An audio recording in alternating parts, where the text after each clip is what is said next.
We're getting to live through a very interesting and rare event in April of 2024 when the planet Uranus and Jupiter co-join in the sign of Taurus. We haven't seen that, guys, since 1941, but in your life, it's going to set you up for a new 15-year cycle in the Taurus region of your sky. And it's going to lend itself to a new pattern of being this once in a lifetime, unless, of course, you were alive in 1941. So this is an important synodic cycle of two planets. When you join together Uranus with the planet Jupiter, you get the following kinds of themes: quantum leaps, sudden opportunities, financial windfall, unexpected fame, live and let live tolerance, a desire to break the rules and rebel, especially against government authorities. This is an area of reality, though, that if you're alive today, you haven't seen in the sign of Taurus, which is a sign that has its own meaning for the world, but also in your natal sky. So if you want to listen to this for your sun sign, your moon sign, and your rising, all three can be useful, but your sun will be maybe more purpose and career changes over the next 15 years from April of 2024, the moon to do with your home and home life perhaps, but the ascendant can be about any area of your life, particularly the Taurus real estate, or 12 pie slices of real estate in your natal chart, the Taurus pie slice. Okay, so if you are new to my channel, my name is Lori Lothian. I'm a Western tropical zodiac astrologer using fixed stars and minor asteroids. Indeed, we'll be talking about the asteroid Pandora in relationship to this particular story, as this asteroid is conjunct this conjunction. But we're also going to talk about a couple of the fixed stars that I want to bring into the story: Alkaid, which is conjunct the moon at the time of this particular event, as well as another star called Markab. And we're also going to bring a star into the narrative, which is the star Ankaa. So we got some stars, we got some asteroids to talk about, and we got your sky to talk about. A lot of you know that I am often into mundane astrology, talking about how this impacts the world. And this is not this video. I'm doing a separate video with the Dan Waite of World Astrology Report, a great channel. I can't wait to do this interview with him. It will be coming out in the first week of January, and we're going to go into how UFO events and many other things connect to this synodic cycle. And I cannot wait to bring him to talk about how this impacts the world as well. But today it's really just about you. So this is really how to interact with this cycle personally. So get ready. I would like you to grab a cup of coffee, a tea, a glass of wine, a beer, maybe a pen to take some notes, because I'm going to give you some other dates that something like this has happened for you to sort of parse the synodic cycle of Jupiter and Uranus, because it was back in 2010, 11. And before that, 1997, that these planets joined in other signs. Aquarius in 1997, 2011, 10, a double whammy because of a retrograde in the sign of Pisces. And we'll discuss how historically for your sign, that meant a 15-year window of radical change and excitement in that part of your life. So now we're into the Taurus part of the sky. Again, the Taurus part of the sky is once in a lifetime. So you really want to understand this biggest event of 2024. I will be doing even more videos on it than this, but this is my first preview video coming out in December of 2023.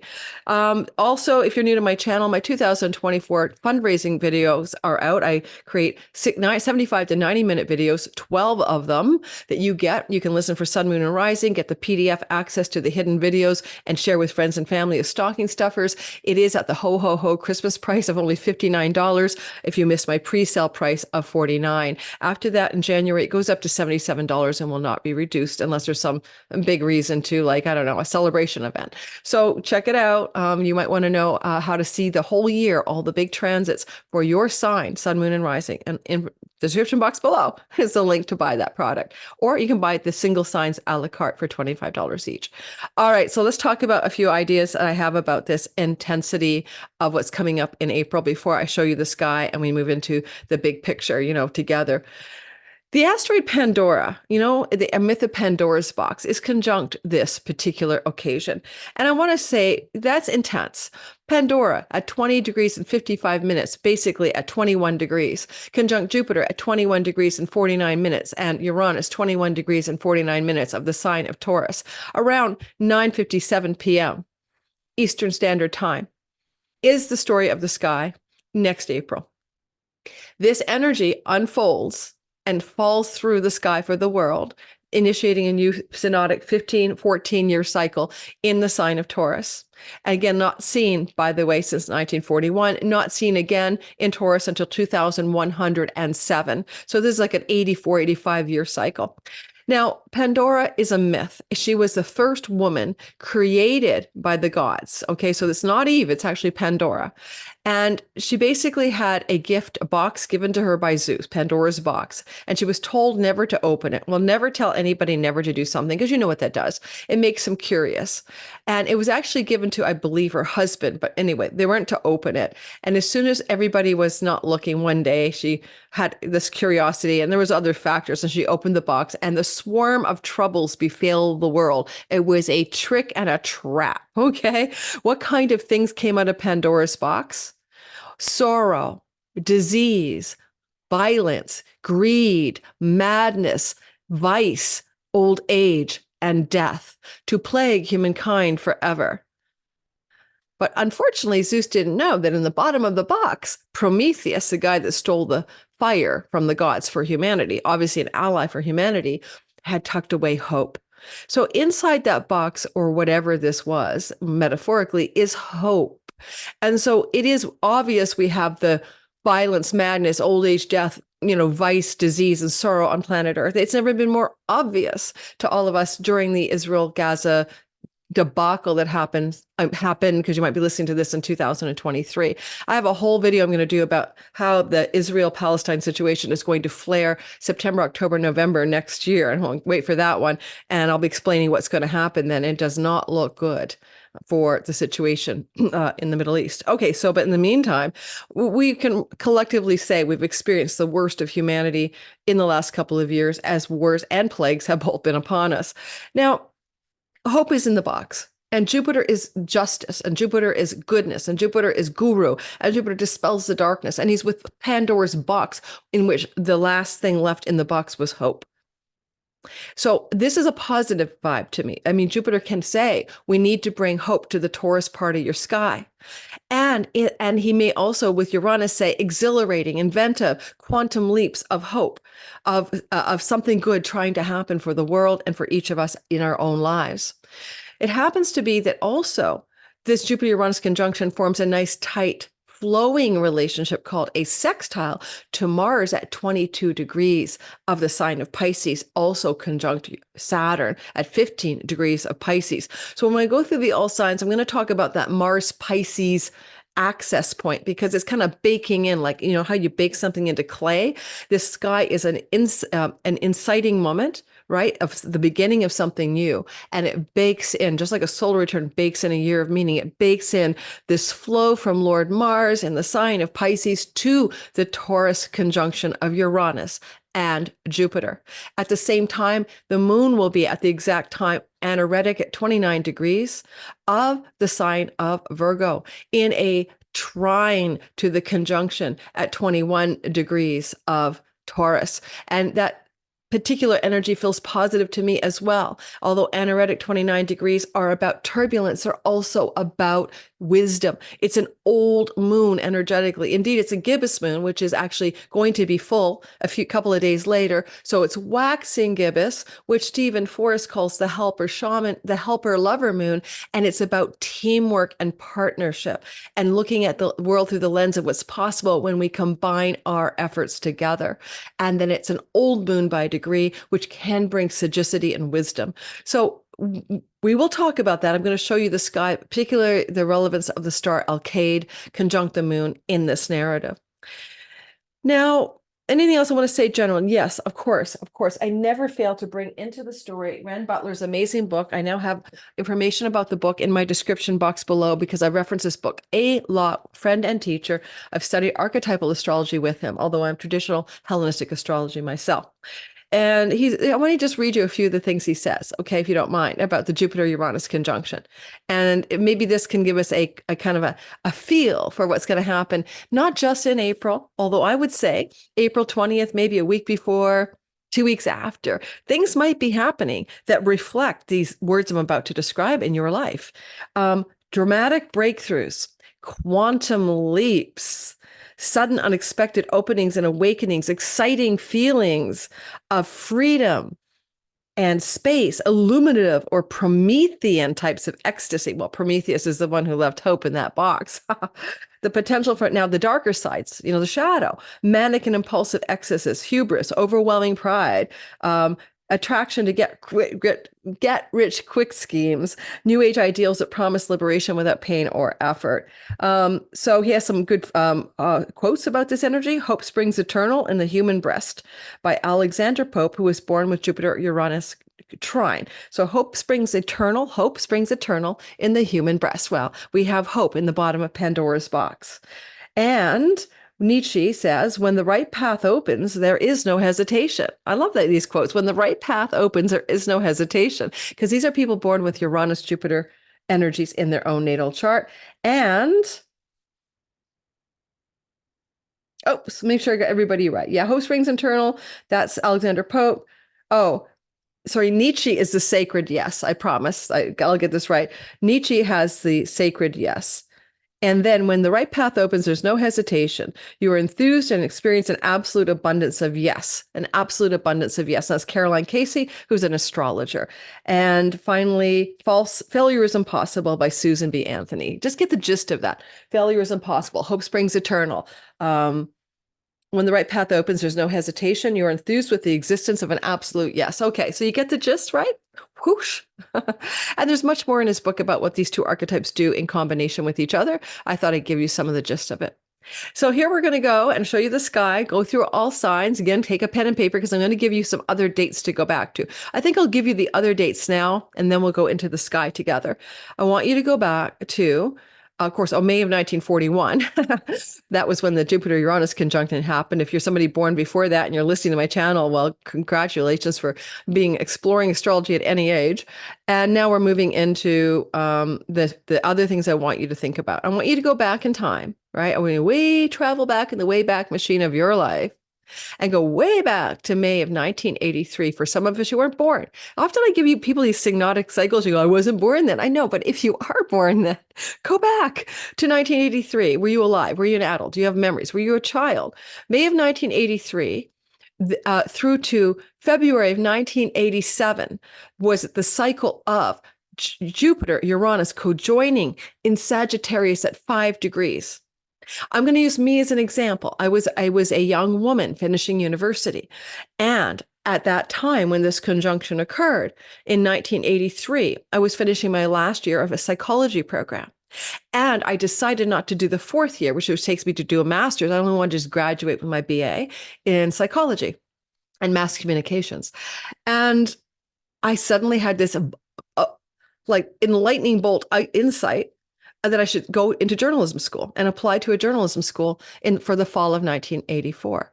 So there is something about, like, I put the pegs in motion, right, in the spring of 83, so that I could start a new course of a career direction. Now, why would that matter? Well, because Sagittarius is where my midheaven is, my career and my purpose. So because of that conjunction in 1983 in May, over the course of time, it's a 15-year cycle, the illumination, the aha, the insight, Jupiter, education, Uranus, sudden insights came to me that I didn't really want to be a psychologist. I wanted to be a journalist, which was my career for several years. So that was the movement, not just to study journalism, but to work in the field of journalism until 1997. Now, did I work all the way through to 1997? I was still doing freelance articles all the way through the early 90s and stuff like that. But by 1997, I began to close up shop and no longer look at that as my main career. But I was also still writing lots of articles, even online in the nascent online world, and I had columns and things like that. So I still used the journalistic career. So go back to your Sagittarius real estate. This requires you know your chart, because there's 12 pie slices called houses with different meanings. If you want to use my free PDF, the meanings of the 12 houses below, please do so. Please cast your chart in whole sign houses, because Placidus won't work for the simplicity of what we're doing here. And all astrologers use traditional house systems to delineate general meanings. So I just suggest it might be easier to use your whole sign house system chart. There's a free tutorial below in my description box. Just scroll down under the more button. You can get a free tutorial on how to cast your chart in whole sign houses. You can get my PDF on the deep dive meanings of the 12 houses. And you'll know, oh, my Sagittarius is my 10th house of career. And therefore, this is the area of my life that I'm I had the big changes in, right? Back in 83 to 97. Big, exciting, exhilarating shifts of direction. Then we move into, I'm giving me as examples. I hope you don't mind because I can relate to me. We move into the 1997 conjunction in February at 5 degrees of Aquarius. Notice it was 5 Sag, 5 Aquarius. We doth repeat. So I'm an Aquarius rising, and that's with my ascendant, not conjunct, but in the house of me. And I did some surveys of people I know for which the Jupiter-Uranus conjunction happened in the sign that they are, their ascendant sign, their rising sign.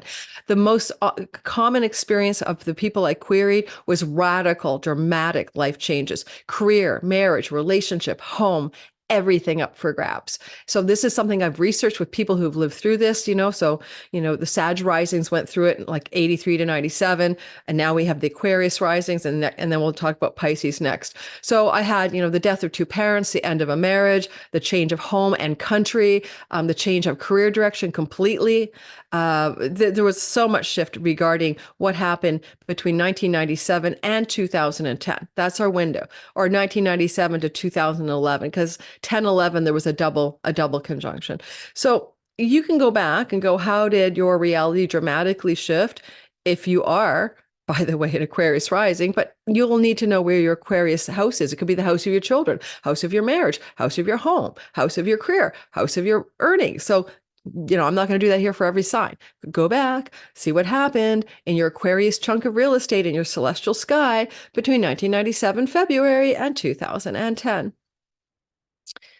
1997 February was, in my mind, the peak of a career path I was on as well. So I was doing psychic readings moving away from just being a journalist, doing psychic readings and getting on TV shows, a BBC documentary, remote viewing stuff, whatever. I was getting like minor bits of fame.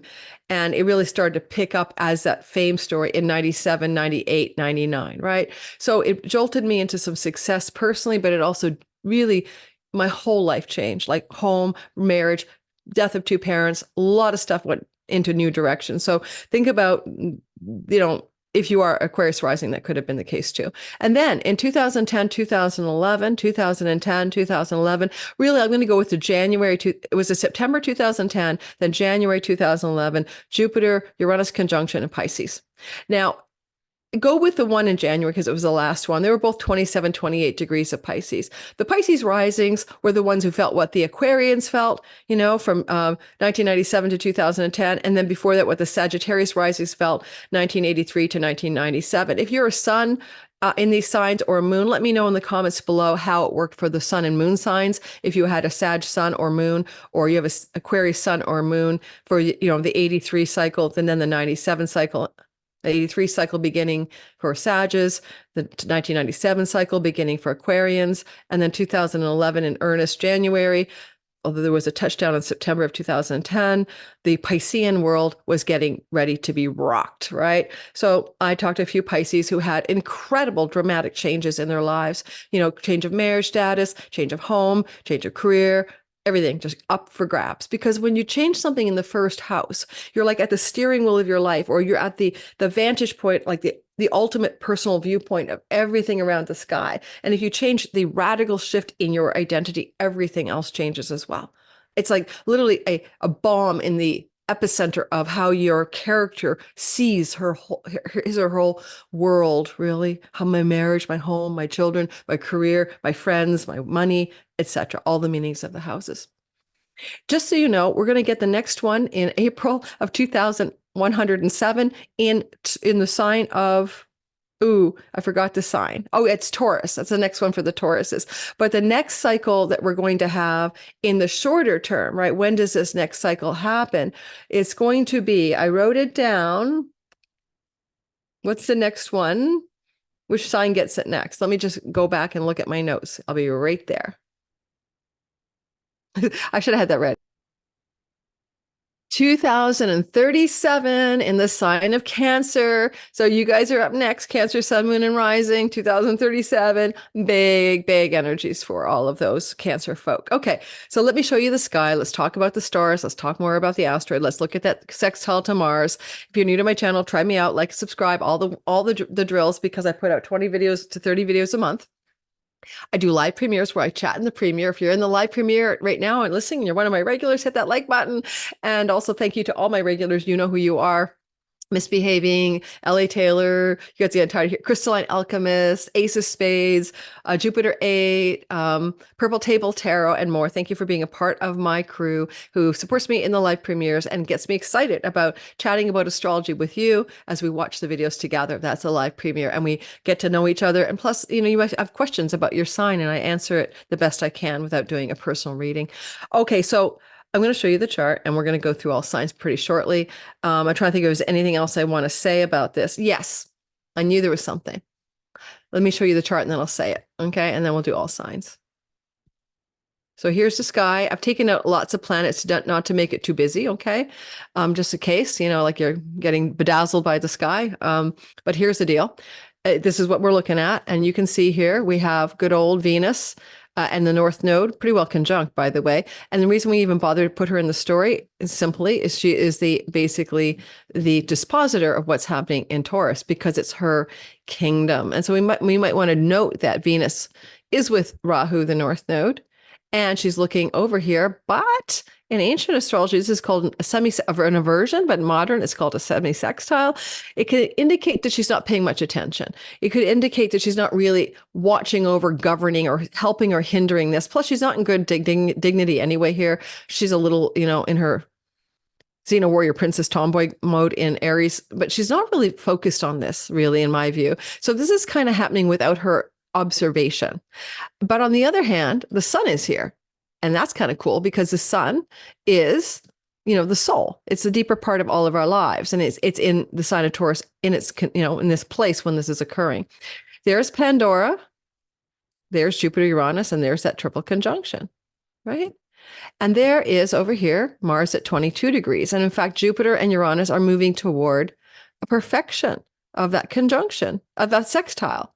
So we like that because that's positive. Sextiles are the nature of Venus, and therefore they bring good things.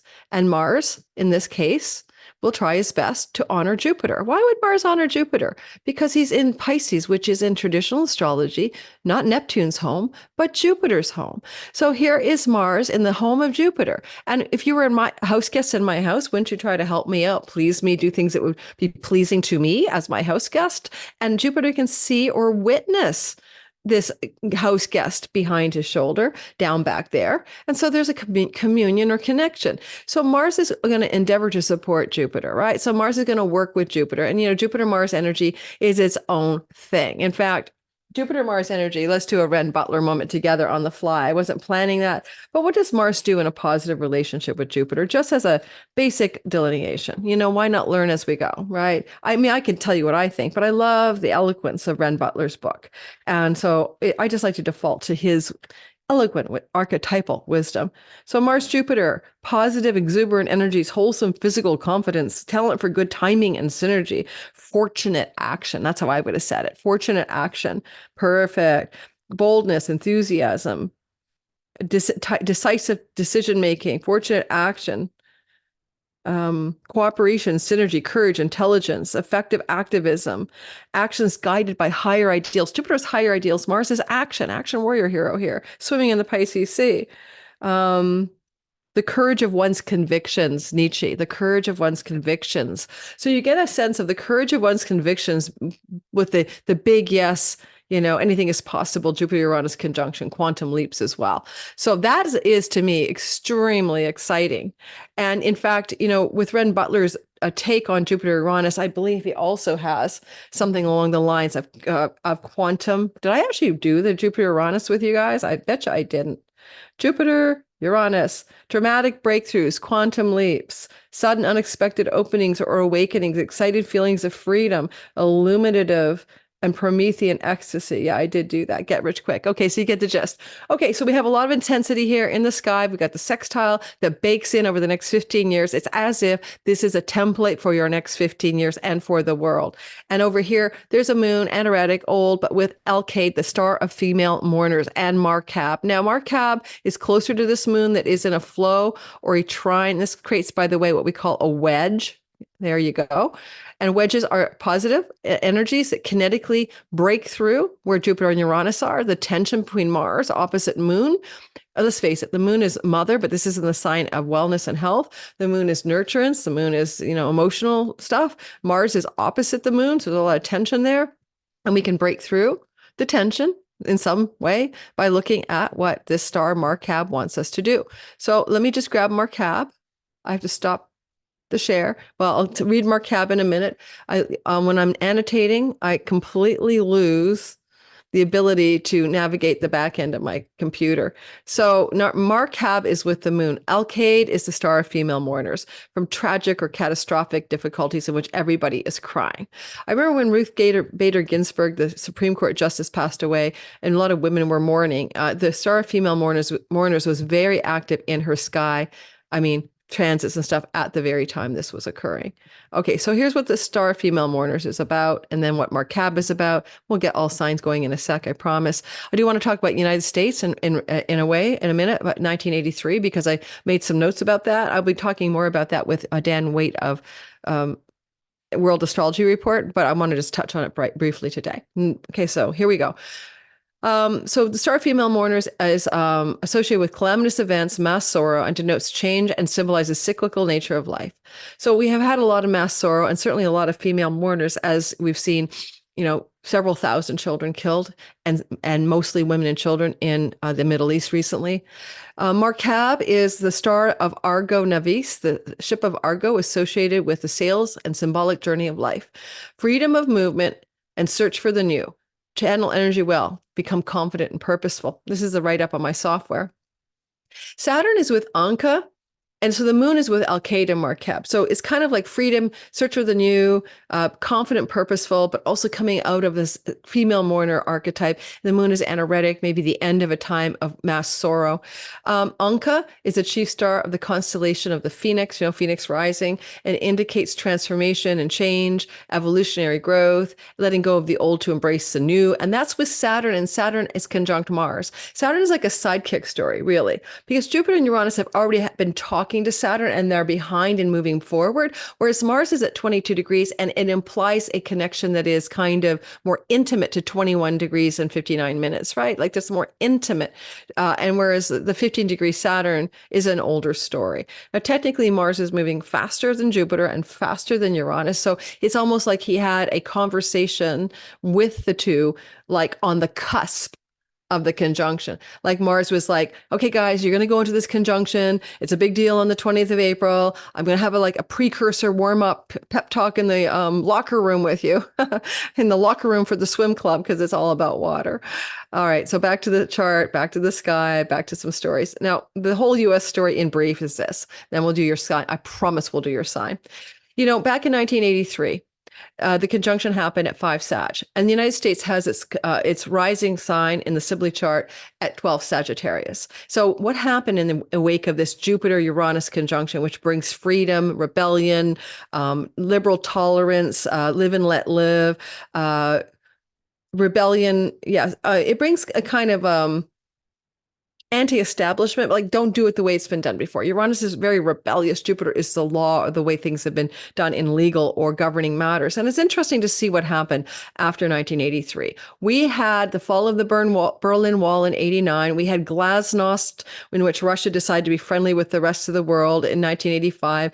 We had the Reagan-Gorbachev, best friend buddy thing building up, and this combination of Russia, US teaming up for the first time in history since the Cold War. We basically had the end of the Cold War as a result of that. Now, don't forget the conjunction on the ascendant of the natal sky of the United States of America is going to influence the policy of the nation. And across the way in Gemini is what we call the house of open enemies. And they took an entirely new stance to the open enemy. And there was nuclear disarmament and reduction of nuclear stockpiles agreed upon jointly by Russia and the United States together as a result of this conjunction on the ascendant of the USA.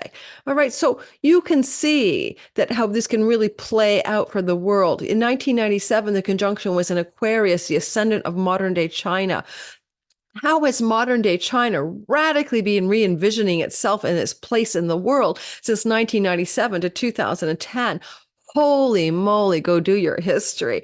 And then, is there a nation in 2011 that is one of my listeners that is associated with the Pisces rising ascendant? Because if so, it's that nation 2011 or nations to 2024 that had the big holy moly turnaround and change of direction. So keep all of that in mind. This conjunction will cause those kinds of shifts. And the next one will be a Cancer rising nation, and that will be the place of the biggest change. So keep that in mind as well. Any Cancer rising nations for 2037, they're about to really change up the way they are in the world. Okay, so that was just a little story about the world politics. I'll be talking more about that with Dan. I can't wait to do that. It'll be coming out in January, recording in December. I'm going to do a week of videos the first week of January. I'm going to send an information like reminders to everyone, a daily January 1st to the 7th. Different guests coming in, experts, Gary Caton for Mercury, Venus expert, Louise Eddington coming in to talk. Candice Marie is coming in from Beyond the Veil and Tarot to talk, I think, about Chiron North Node conjunction next year. And I've got so many people lined up, a numerologist talking about the world numbers. So I'm doing a guest panelist interview special. So I can't wait to share more about that with you, but it's just going to be for free on YouTube. It's not a paid product. Okay. So here we are. Here we go. And this is the story of the sky again, looking back at what we were spotting here. Anything else I want to tell you? I think we're good. We're going to do the all signs. I'm going to focus for each sign. Oh, I didn't even think about the old Sabian symbol. Let's grab the Sabian at 22 degrees of the sign of Taurus. And why? Because that always is a roundup for Sabian symbols, okay? You take the degree that you see in the sky and you round it up, and then you get the Sabian degree. Sabian symbols were channeled by Elsie Wheeler. And basically she, in the 1930s, written down by a guy, I can't remember his name, Mark Edmund Jones, I think. And then they created this one symbol for every degree of the zodiac. And it's kind of like a Zen koan, Sabian symbol, 22 degrees of Taurus. I don't have it memorized. I left my Sabian symbol book back home in Vancouver, Canada, because I'm traveling. Here we go. Ah, nice. I love it. A white dove over troubled waters. Guys, I just feel like I might just cry right now. You've got to kidding me. The white dove degree. Calm, protection, good tidings. Oh, I just touched my heart chakra. A strong heart chakra, profound happiness, heals past hurts on all levels. Okay. So the white dove over troubled waters, Sabian symbol with hope in Pandora's box. You cannot make this up. I just think it's going to be after the calamitous disasters. There are disasters we have yet to see coming out of the conflagration in the Middle East. And I think that this is, and other issues that could also be disastrous for the world. I quite expect some really calamitous water weather with Saturn traveling through Pisces with Gong Gong. And hopefully we can heal the heart of humanity and bring us together in one cause of kindness, of consideration, of generosity and compassion. That would be a miracle. But I'm hoping, because there's hope in Pandora's box. All right. Now, there's also something about what goes around comes around, or you can also call it karma. And unfortunately, I'm going to say that probably September, October, November, based on some things I'm seeing in the sky, and I will be doing a separate video on this thing, there's going to be a very dramatic karmatic kickback from actions that have happened in the Middle East. Not that I'm wanting that, but I'm seeing that. Probably I'll do a video called The 5 Boldest Predictions I Have for 2024. And I am a psychic as well. I dreamt about the trade towers coming down before they did come down. And I could tell you stories, man. I was also a remote viewer. So let's move into your all signs portion of the sky. To do that, we were beginning with the Aries people, obviously, because it's the first in the zodiacal order. Not because I'm an Aries sun and moon and Mercury, but because it's the first sign. And so we start with the first sign. Makes it easy when someone jumps into a premiere, for example, and they see me at Pisces and I started there and they think we're done. Okay. Welcome again. If you're in the live premiere, hit that like button. We've got about 45 minutes for me to give all signs before I have to see a client. This is being recorded, by the way.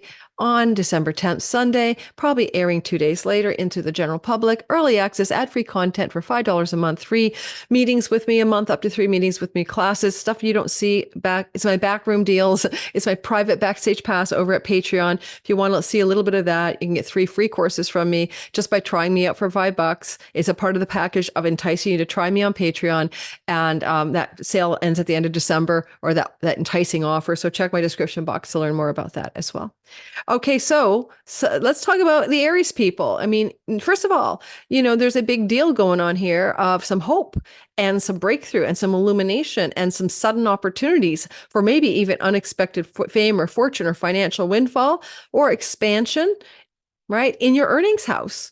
Now, that's fantastic. You're not going to complain because Jupiter here anyway is fantastic for expanding your earnings. And Jupiter's been traveling here last May through to May of 2024, 23 to 24. And this is a prosperous time. I can say that's been true as an Aries sun.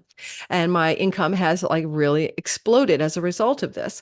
And at the same time, conjunct Uranus, this is boom. April 20th, give or take a few days on either side, maybe a week or 2 on either side. It's a slow moving transit. What could be exploding all of a sudden with fortune and excitement and breakthrough? But you might be a rebel. Uranus is, you're going to do something way different. And don't forget, we're talking synodic cycle. You're baking in a flow from Lord Mars, confident champion warrior hero over there. Courageous, fortunate action here. Courageous, fortunate action to do in the 15 years that follow with how you earn money, how you resource yourself, how you pay your bills, how you find all the shelter, food, and resources you need to thrive. But courageous, confident action coming. Fortune favors the bold from Mars in your 12th house of foreign shores, foreign land, revenue generated from foreign places. With that conjunction to Neptune, he is a spiritual warrior, as well as able to cut through all kinds of illusions and delusions and self-sabotage and self-undoing. This is the ideal also quit your addictions pattern. So you may become addiction-free. You may become a spiritual warrior. You may move to a foreign country. You may generate more revenue internationally than you ever imagined. International revenue is common in PayPal, Stripe, payment processor world that we have, where borders don't matter about money anymore. And this is a spiritual energy too. So spiritual illumination, moksha, breaking through to the understanding of God, that kind of thing is very opening up in this part of your sky.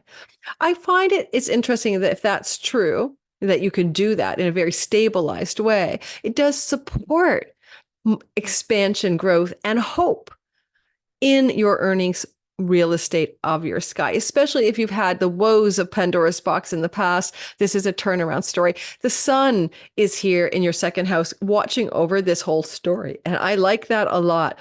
The sun is the ruler of your 5th house. I would say, because the sun's co-present, it's bringing authentic joy, soul-led joy, enthusiasm to this new earnings breakthrough, fame, fortune, sudden success that can happen here. And, really the 5th house is deep, right? It's a part of your chart that's about your soul, your vitality, your natural talents, your authentic inspiration and enthusiasm for life. Why you get out of bed in the morning, have a cup of coffee, or just stay in bed under the covers, right? When you're bed seek and you're not in your joy space. So there's something about that 5th house that sparks up. On a practical note, writing, creativity, art, the muse, and entrepreneurial endeavors are also inclined to support this new earning structure, because with the sun co-present with the conjunction, it bakes in the solar curiosity or interest into how this will play out over the next 15 years. And finally, Jupiter is the lord of course, your 12th house. So he's really telling Mars what to do, get on it, right? I would talk about Sagittarius, which is Jupiter's real estate, which is foreign travel, foreign lands, but Jupiter's not witnessing that. And so I'm less inclined, because he's in an inversion or an inconjunct, to bring that in. But it's your Jupiter-Uranus conjunction really serving up a platter of fortune and goodness and extraordinary rags to riches is possible for some Aries, but through 12th house matters. Okay. You don't know the 12th house meaning in depth. Go check out my meaning of the 12 houses PDF below, but I've given you some outlines of it. And And anything else I'd say about it? I mean, I could bring in the wedge, right? The moon. How are you nurturing your body? How are you taking care of your physical health? How are you finding ways to be well? How are you finding work routines that are sustainable for your physical well-being? When this becomes exact, when the moon's at 29 degrees, but you can see the moon's moving into that. I just took the chart back. I think a lot of this will be also about food style, because Jupiter Uranus is what you put in your mouth. So eating, cake, candies, cookies, cigarettes, wine, vapes. A lot of this can also be a breakthrough in health matters related to the way you ingest food and what food styles you choose. And you could go, I'd never be a vegan, and you're vegan for 12, 15 more years. I'll never, eat meat again, because you were vegan, and you go start realizing meat's healthy for you. So big changes in the food style for a lot of Aries. All right, Taurus, sun, moon, and rising sign. This is a sky that suggests that you're going to have this big Jupiterian electric current of sudden opportunity, unexpected fortunes, boom, rebellious and freedom energy in the house of you. How good is that? How powerful is that? Well, I already told you in the intro, I hope you listen, for the signs who've gone through this already, like the Aquariuses in 1997. No, the Sagittarius is in 1983, the Aquarius is in 1997, and in 2011, the Pisces, and you're up next. Most of the people I've interviewed with this ascendant sign have had radical life-changing changes that are dramatic. Now, not always welcome, right? Nobody always wants to experience those kind of, divorce and big things that I mentioned earlier, but these are Jupiter's blessings. He's bringing something good for you. That's the whole point. And there's hope in the Pandora's box. So don't be afraid of the next 14 years of changes. It's not just next April. Although April 20th is kind of the day to watch out for, it is about what unfolds in the 14 years that follow until 2000 and oh, frig, I gave you the date earlier. 2030 something. Yeah, 15 years later. And also, you very much could be with the sun there, finding that this is going to put you very deeply in alignment with your soul's purpose and why you're on the planet. Like the sun can represent the eternal self, the discriminating intelligence, the part of you that is aware of being aware, not just the character, and the deep essence of you. And so the solar energy invites you to a next 14-year path of really kind of leaning into the call of your own purpose and soul as a human being on planet Earth. The energy of Jupiter's kingdom, where Mars is flowing to him, is your 11th house of good spirit and can bring financial pennies from heaven and windfalls to you over the course, who doesn't want that, of 14 years. And then it can also open up a quarter of expansion and powerful new friends and allies, especially ones who are visionaries or creatives, ones that are also passionate about things that they're into as Mars. You may also find that you really can actualize some of your hopes, dreams, and wishes, stabilize them over the next 15 years. Your long-range 5 and 10-year plans can be manifesting with greater decisive, diligent, ambitious Martian stories, action, fortunate action that brings those things true. Ironically, you could say that men or males can be great allies for you over the next 15 years, because that's what Mars is. He's a man in the 11th house. And elder siblings can also be incredibly powerful allies, benefactors, and supporters for you. And you'll find you bring more allies and benefactors in your life anyway, over the people helping you because they love you, care for you, want to help you, support you in the next 14 years. The energy of the sun, by the way, ruling your 4th house can bring you some unexpected bounty of property, home, land, real estate, legacy wealth, and inheritances over the next 15 years. As well, you have the moon, and she's leaning into that anaretic position where she's going to be perfecting this wedge. Now, this can be a place where you are going to find a more stable source of joy, enjoyment in life. Maybe even moon here, have children. If you're a young enough Taurus man or woman, thinking of planning a family, this can open up a family life with children over the next 14 years. The moon here can also be saying, where do you want to partner and team up? It's a gibbous moon with others in creative endeavors and projects, or maybe even an entrepreneurial direction as a self-starter in the next 15 years. And I would say also that the moon here could really put you in a deeper relationship that's positive with any existing children, as the moon is in the house of children. Jupiter rules children, and he's with the asteroid Pandora for hope. And if you have any child relationship, especially with adult children, that has fallen away from positivity, this can indicate a turning point in the next few years after this conjunction.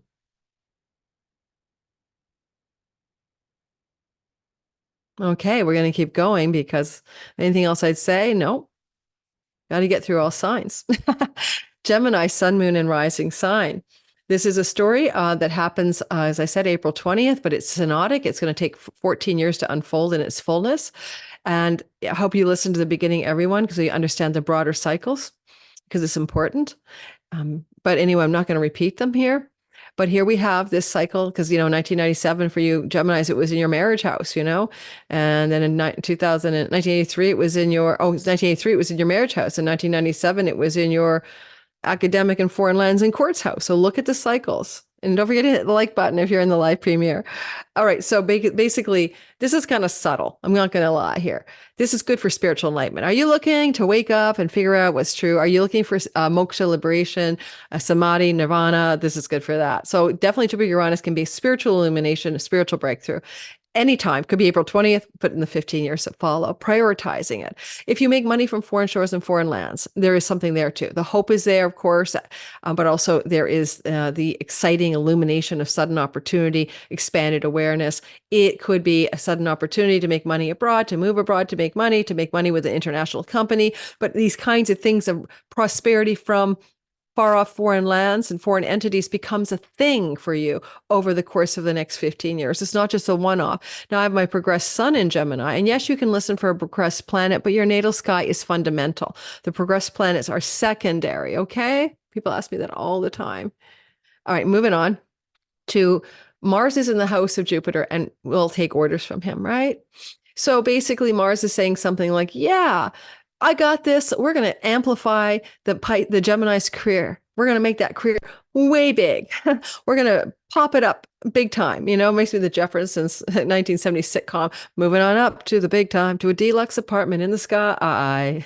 Yeah, I cannot sing. So at least I don't pretend. So you guys have this like whoosh in your career space over the next 14 years, Gemini, sun, moon, and rising, especially rising.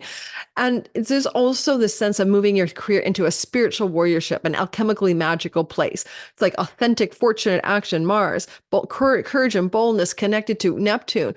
Now, Neptune's not just about enlightenment, which he is. He's also about TikTok, Instagram Reels, things that moving images, films, Hollywood, movies, okay, photography, other things like that, music. So you could have a very surge of creative energies in your career and move more in that direction.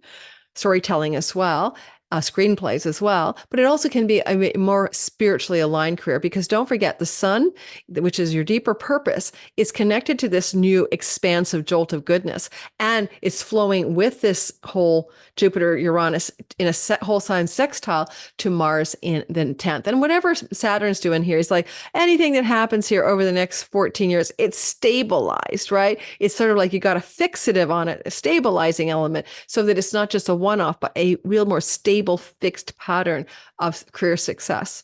And with the moon in the fourth house trining and making a wedge to Jupiter, this is like, okay, you need to look at your emotional satisfaction, your emotional wellness, and your sacred sanctuary. I mean, there's a priestess in every single Virgo energy. And so is your home a sanctuary? Is it a temple? Are you feeling nurtured and satisfied? Are you feeling at home in your life so that you can be so successful in this career? And the wedge says, we're looking for a home that feels like a temple or a place of sacred magic, a place of well-being. Virgo is a sheaf of wheat in her hand, nurture it, a place of deep satisfaction and wellness.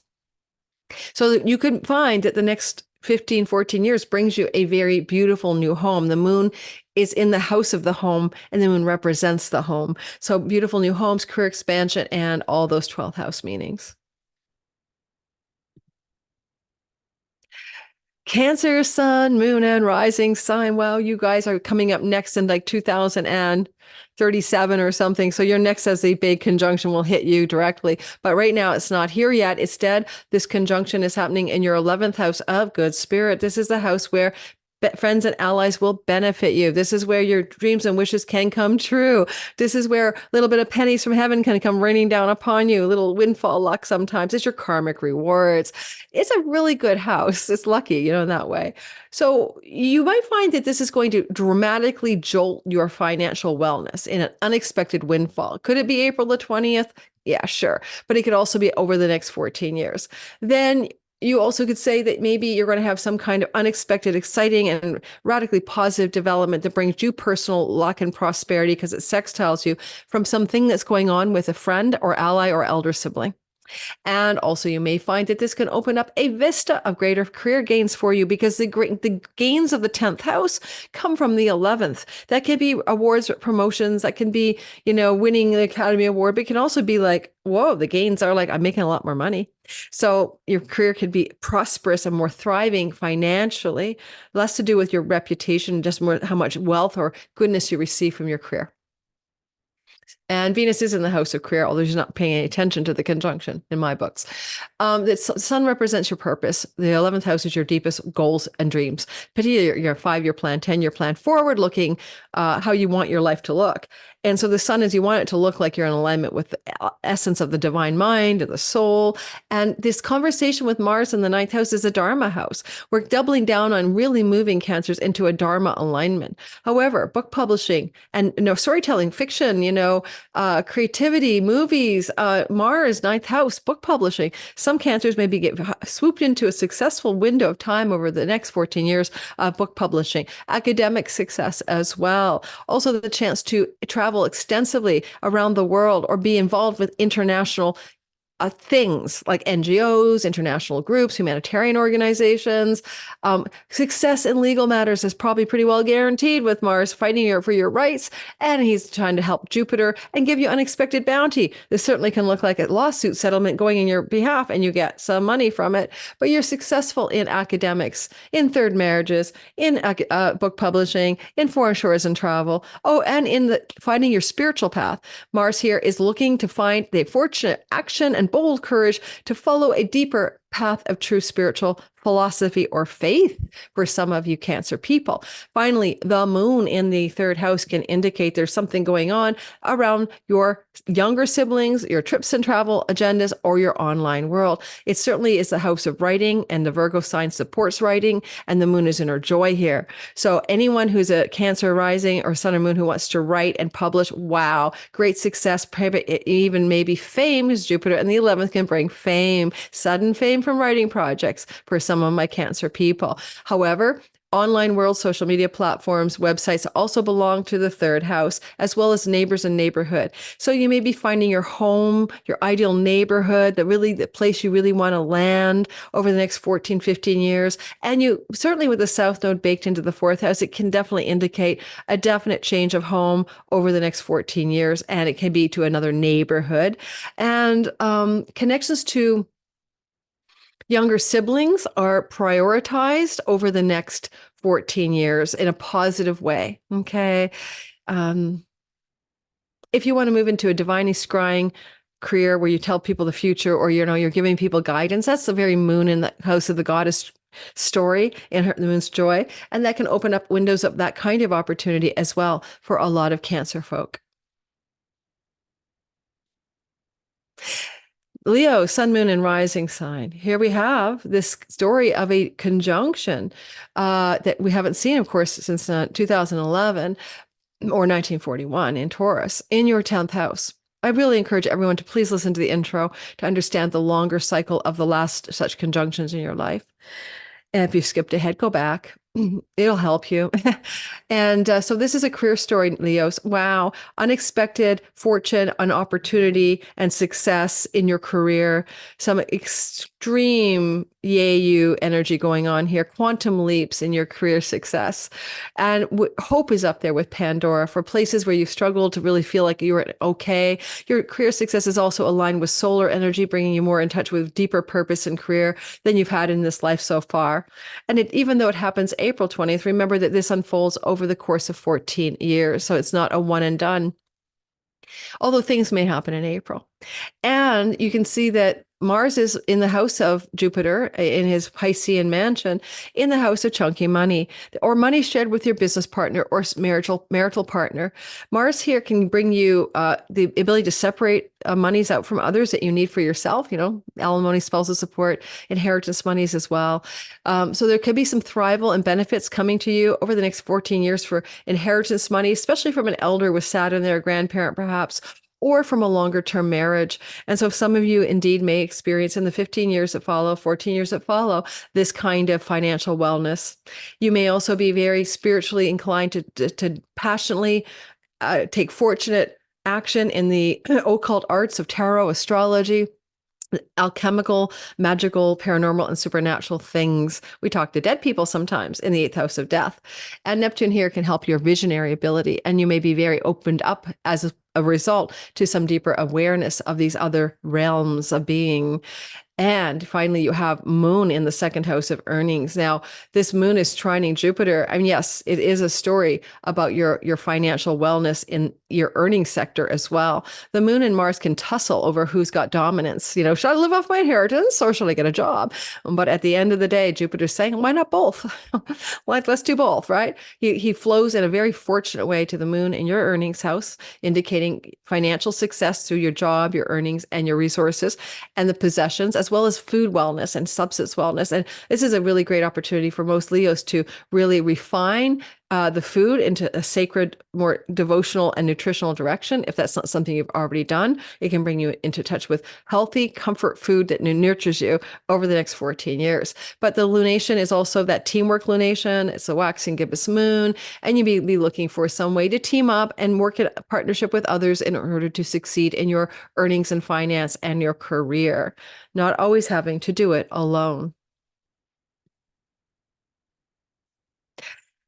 So if you are a Virgo, sun, moon, and rising sign, then this is going to be an essence of a new beginning in a conjunction that hasn't happened here since 1941 in your ninth house of God. Now, the ninth house of God is also about courts and legal matters, academic and campuses and universities, foreign short travel, or even legally moving there, visas, passports, things to do with book publishing, things to do with spiritual gurus. Now, if you're not a spiritual type and you have Jupiter conjunct Uranus with the hope panacea, you just might finally get down with a religion. Like this can be you finding your guru, finding your religious path, going in a new spiritual direction for sure. But also the ninth house can be some kind of shift of direction around your academic environment, this very exciting, exhilarating, sudden opportunities, unexpected fortune in that area, unexpected opportunities to win legal battles. Courts are up here and you win. Kaboom, you're going to succeed in your legal matter. Third marriages are of the ninth house in the system I use. Second house is second marriages. And therefore you may have a third marriage flourish and blossom in unexpected, fortunate ways. If you're waiting for your third long-term committed love relationship, like a marriage, then that's going to be coming in the next 14 years. And I say marriages, you live with them usually, or you've been together for many, many years. So, or you are married to them. Sudden opportunities for book publishing, sudden opportunities for travel, sudden opportunities for legal success. But this unfolds not just the 20th of April, but over the next 14 years afterward. I can tell you that it's very probable with the sun here that you're in its joy, that you're leaning into a new spiritual philosophy. But if you're in academic studies, or you're going to be, this is going to be great success in the world of academics, and you may find yourself in a perfect place of thrival. Sun is your career and purpose energetically. So you may find a career or purpose in academics, in legal matters, in travel matters as well. Now, also the flow to Mars in your seventh house. Mars is in the kingdom of Jupiter. And he is the guy who can solve your Neptune problem. Because a lot of Virgos have gotten in relationships 2011 with like narcissists, mentally ill people, addicts or alcoholics. That's that Neptune piece is 2011. And you've been really, really fogged out with rose-colored glasses or be deceived by the allure of somebody who presented something untrue about themselves. And you got involved in longer relationships with those people. But now Mars is cutting and ending that. There's like a fog cutting going on, like a defogging of the problem. So you will no longer be plagued by those kinds of relationships. And you may end a relationship, Saturn, Mars are here, in the wake of this April conjunction, maybe closer to the actual 2024 year. But nonetheless, you're baking in a potential for a solid ending, a need for an ending. And because we have a court matter up there and the legal contracts and vows belong to the seventh, positive resolutions of divorce settlements, separation agreements, and all of those sorts of things, as well as any kind of court matters that you need to win in over the next 14 years with legal outcomes that favor you in enduring and lasting ways. And Mars can be about bringing certain types of people into your life over the next, 14 years after this conjunction in April, like bringing in spiritual warrior types, bringing in people with passionate action about causes that they're idealistic about, that are connected as well, maybe depending on who you are, to Neptune matters, so film, filmography, videos, music, photography. But it can just be spiritual warrior type folks showing up in your significant other land. And lastly, if you have an audience client marketplace, that is that Neptune Mars energy, and you might focus on people who are those types of people, spiritual action takers of some sort. Neptune Mars. And then the moon is all about you. You are now looking at a situation where it's important that you balance self and other, that you don't put all of your energy into what the others are doing, your clients, your marketplace, your customers, your marriage and business partners. And you have to look at the moon in the house of you. It's a waxing gibbous moon. It's called the lover moon. It's called the helper moon. And you always want to be a lover when this moon is around, but this is a temporary baking in. You want to help other people. You want to be involved in sexual and romantic intimacy, lover moon. And yet you also have to recognize that your needs matter because Jupiter is trining this moon from the ninth house. And, ultimately the ninth house is a luck house. It's a Lakshmi house. It's a Dharma house. It's your purpose, one of your purpose houses to move in alignment with your sacred duty in life. And so that sacred duty is calling you. And you might want to bring hope to the world. This is humanitarian organizations. This is NGOs. These are the kinds of things that happen in the ninth house. And it can be government bureaucracy as well. But if you got involved in those, you're coming from a deep sense of wanting to serve, be of help, to do something in teamwork spirit. Yeah, that kind of thing. But you want to nurture your body. You want to nurture your needs. You want to nurture your emotional wellness over the next 14 years. And you will prioritize it because Virgos are always being of service anyway. And you guys are the ones who need to pull back and remind yourself that serving yourself matters too. Libra, sun, moon, and rising. I hope I'm going to get this done in time. This is a story of the great conjunction, just a conjunction of Jupiter, Uranus, and your eighth house of God, the eighth house of chunky money. This can indicate over the next few years that you're going to be financially uplifted, stock investments, inheritance monies, things to do with legacy wealth, things to do with great outcomes with your spousal shared resources. And it just lifts up sudden fame, sudden wealth, sudden fortune, sudden windfalls financially. It's really good for playing the market, stock market investments. Be careful, of course, and all of that. So good stuff is going on. Lots of hope there. Your sun is there. You're on purpose as well in this baked in story over 15 years from April 20th. And then we have that energy of Mars supporting it from the house of work. So you're looking like also your work story, like your daily work, the colleagues you work with, rentals, pets, and tenancies, and being able to pay off debt. These are things that really, really open up as a big capital Y yes over the 14 years that follow this conjunction. At the same time, I wonder, Saturn here in this part of the sky with Mars, Neptune, fortunate spiritual action to be of great service in the work you do in the world in a legacy and lasting way. What kind of direction will you take? The moon, who rules your house of career, is in that 12th house and flows to Jupiter. So you want to bring in an idea that your career path is deeply connected to the possibility of residual income, passive income, royalty income, and international revenue sources as well, not just, domestic, because of the moon in the 12th house.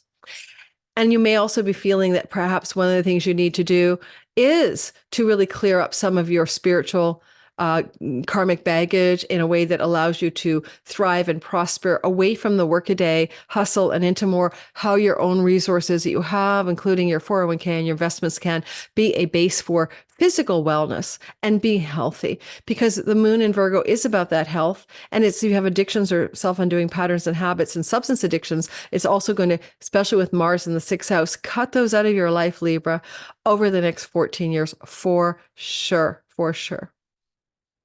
I'll be doing more videos on this, by the way. This is the first of probably 3 videos, but I think this is the best introduction video to give the personal import rather than the world. Scorpio. Oh, don't forget, are you in the live premiere? Hit the like button. Scorpio, sun, moon, and rising sign that you can, big conjunction not seen since 1941, is happening in your 7th house of marriage partnerships and legal agreements and business partners and audience marketplace and clients. If you're a creative or an artist, or if you're somebody who's in more of an entrepreneurial thing, this is going to be such a great sky for you. Yes, it happens in April next year, but it unfolds over 14 years. This can bring great sudden success reaching an audience. This has definitely got a fame and fortune vibe, but also you can bring very powerful Jupiter people to you who support you, who act like kings and queens to support what you're doing.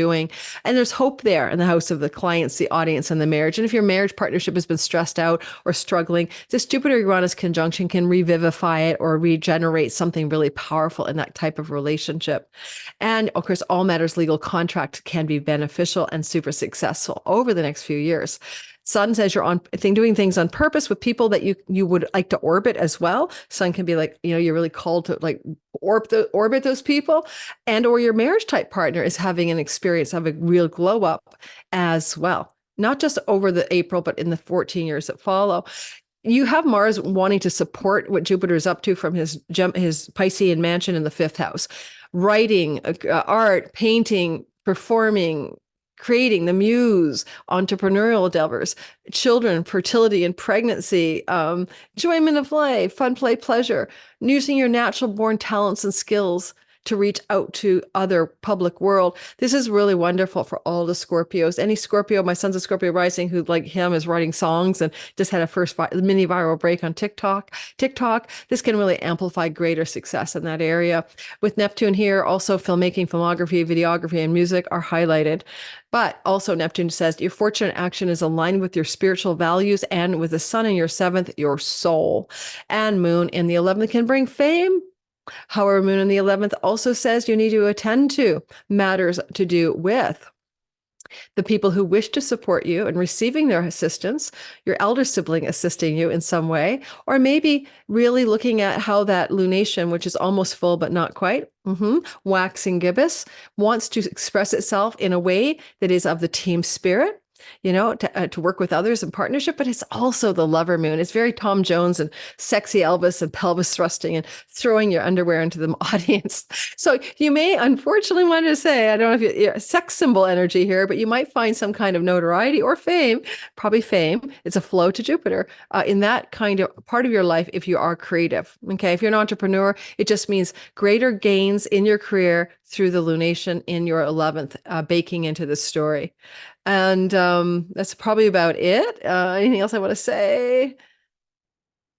Yeah, and you might have a push-pull between enjoyment, pleasure, play, romantic, sexual stuff, and your need to make those career gains happen. But Jupiter is trying to balance it out for you, and everything comes into harmony. And then Sagittarius, well, Jupiter is your lord, so this is a big deal, right? And you guys, Sag and Pisces, pay attention when Jupiter's doing anything. And so Jupiter is co-joining with Uranus in the 6th house of work and livelihood, with the asteroid for hope. There's hope in your work. There's hope in your health. Sickness belongs here. Jupiter is trying to repair that. And this conjunction will bring in something you haven't had in this lifetime.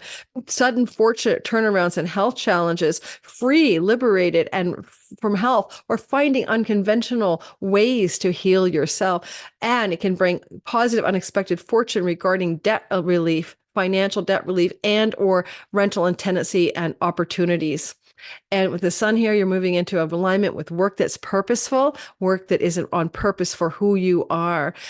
Mars is in the 4th house. It can move you from your home maybe to a seaside location or a watery location over the 14 years that follow. Or you could be taking fortunate action to move into a place that feels like a spiritual haven for you, Neptune, Mars. Mars here can even exile you from your home, right? Because he rules your 12th house of far off shores. And when he's in the 4th house anyway, he can exile you from your home. So you may move. Some of you Sagittarius may move abroad in the 14 years that follow this conjunction. Look for sudden opportunities to move abroad and live in another country.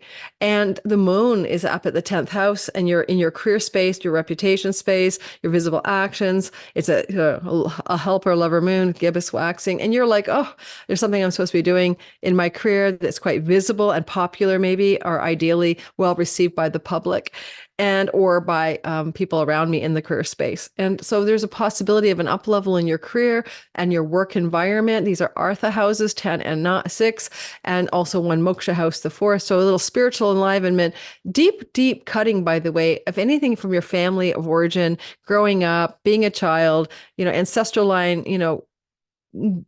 stuff you don't want to hold on to. Mars cuts that away. And then you could even cut away your homeland. But it looks like a real glow up in your purpose and career space for many Sages as you are, shining as a pretty big moon up there, flowing from the house of work, the 6th house.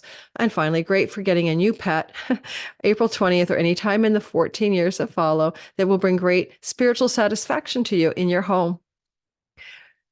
All right, Capricorn, sun, moon, and rising sign. I'm determined to finish this up in time for my client.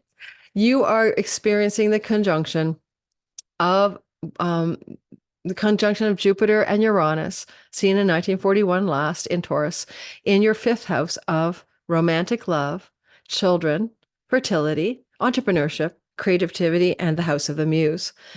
Certainly money luck as well. This is kind of the lottery house. It's speculative gains, right? I bought a lottery ticket. I went to the casino. I placed a bet, and competitive energy, but speculative gains financially. You could have a sudden financial windfall. This is the classic, financial windfall, sudden fortune energy. It could happen in April, and it could happen in the 14 years that follow.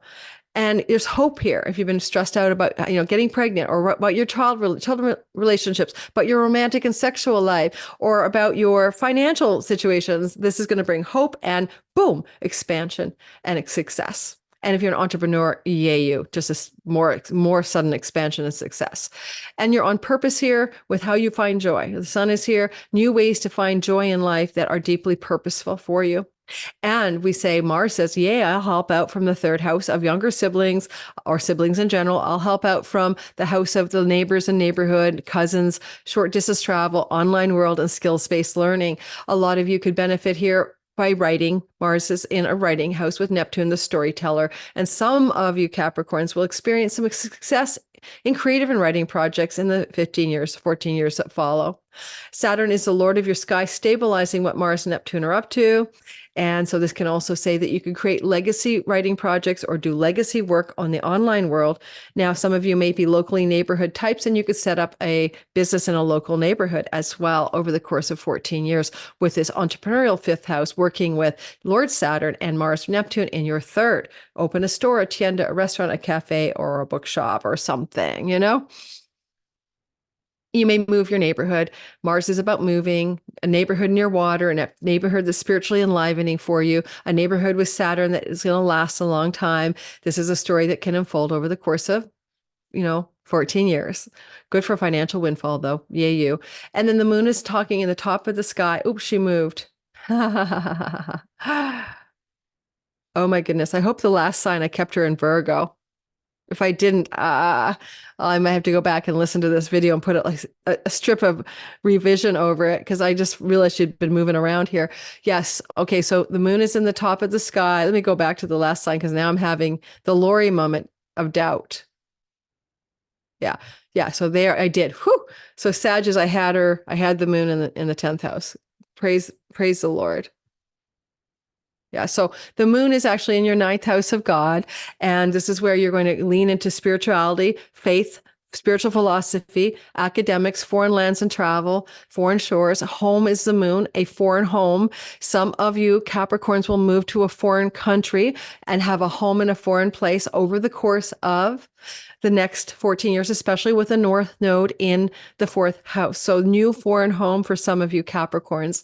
Also, you may find that book publishing is a place of great celebration and success, and you will also maybe expand through legal benefits that work in your behalf. And third marriages have a glow up for you. They're long-term committed love stories that are like a marriage.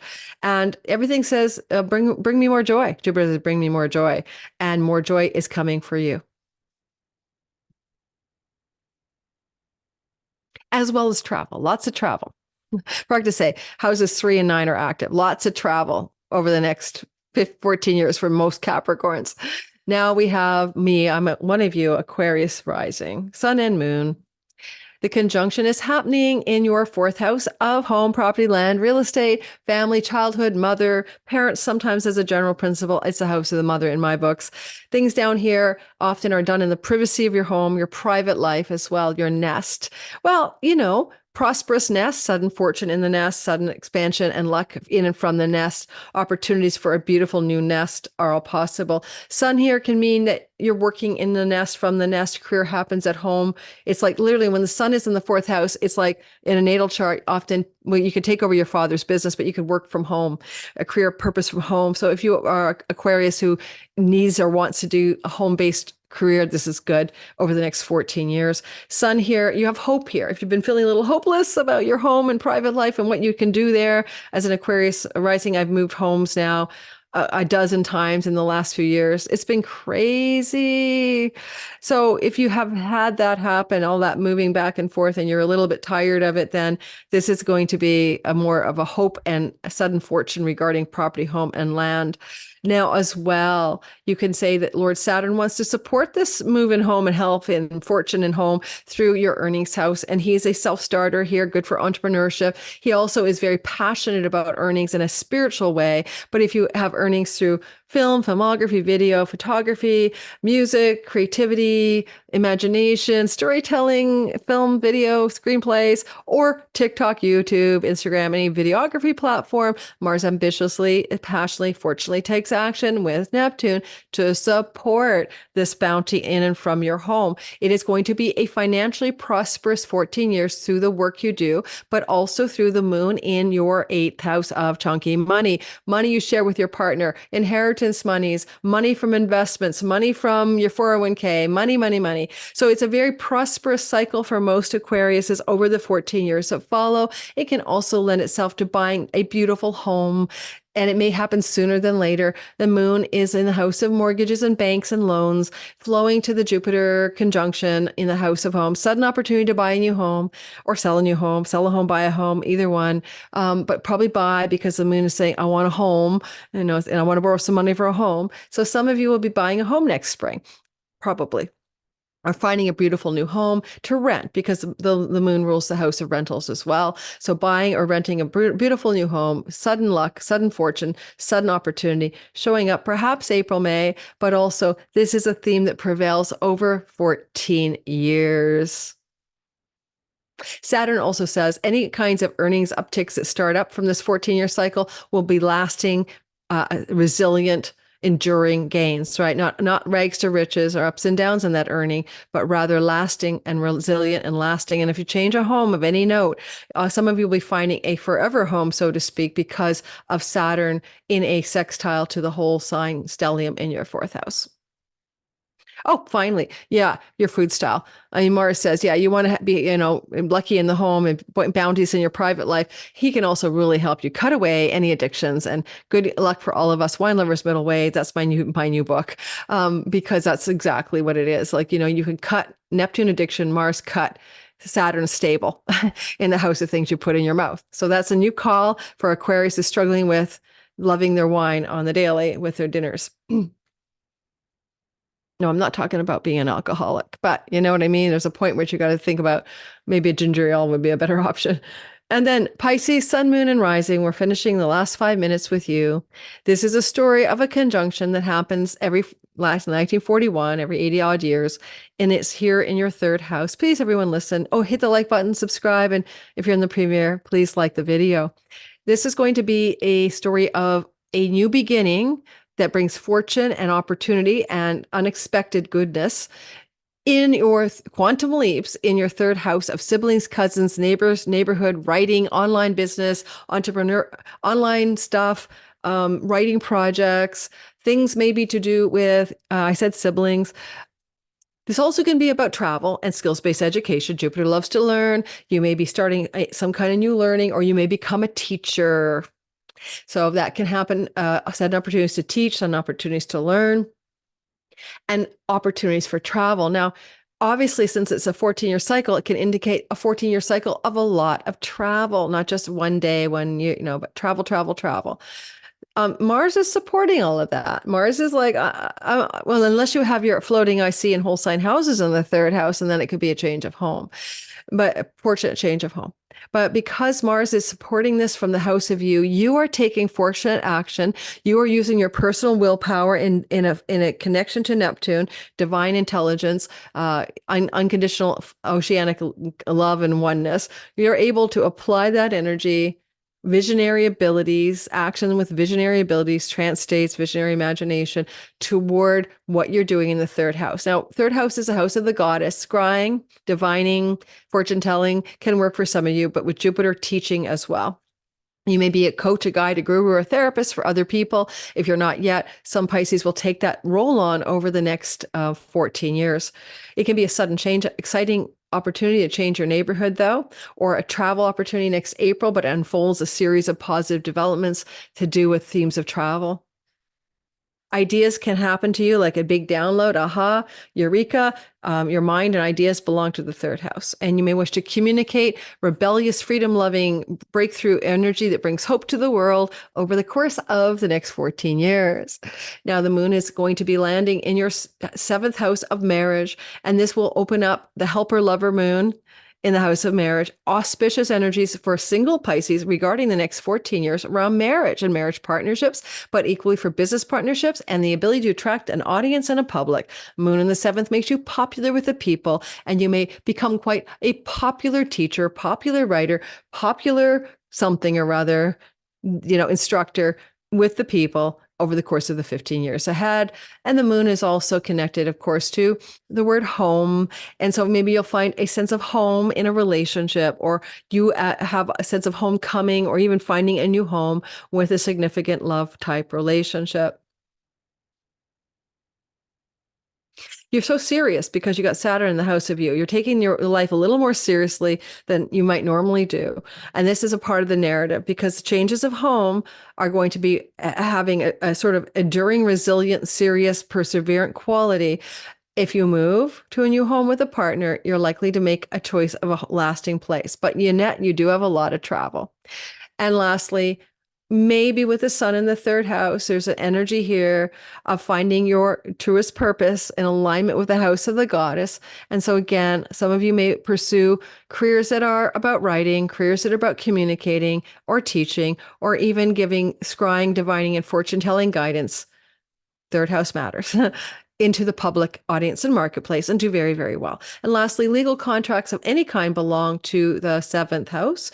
And so there may be favors in legal matters, especially given Mars rules the house of courts. So legal matters and court situations will benefit you greatly over the course of the next 14 years, where things should resolve in your favor as a general principle. Thank you for listening, everybody. I hope this was useful. This is the first of about 3 videos. I cannot wait to do the World Astrology Report Dan combo, recording it in the middle of December, coming out the first week of January to look at the big picture for the world. And he's a brilliant astrologer. And if you haven't heard of him yet, I love his channel. You'll learn more about him when he comes onto my channel. And I was a journalist. I used to interview people all the time, right? That was my job. So I love bringing other people onto my channel and collaborating. Thanks for listening. I hope this was useful. I wish you all the best in 2024. The big Jupiter-Uranus conjunction, which I haven't decided what to call this thing yet. I have to think of a title for the video that's going to capture your attention, recording on December 10th. Take care, everyone.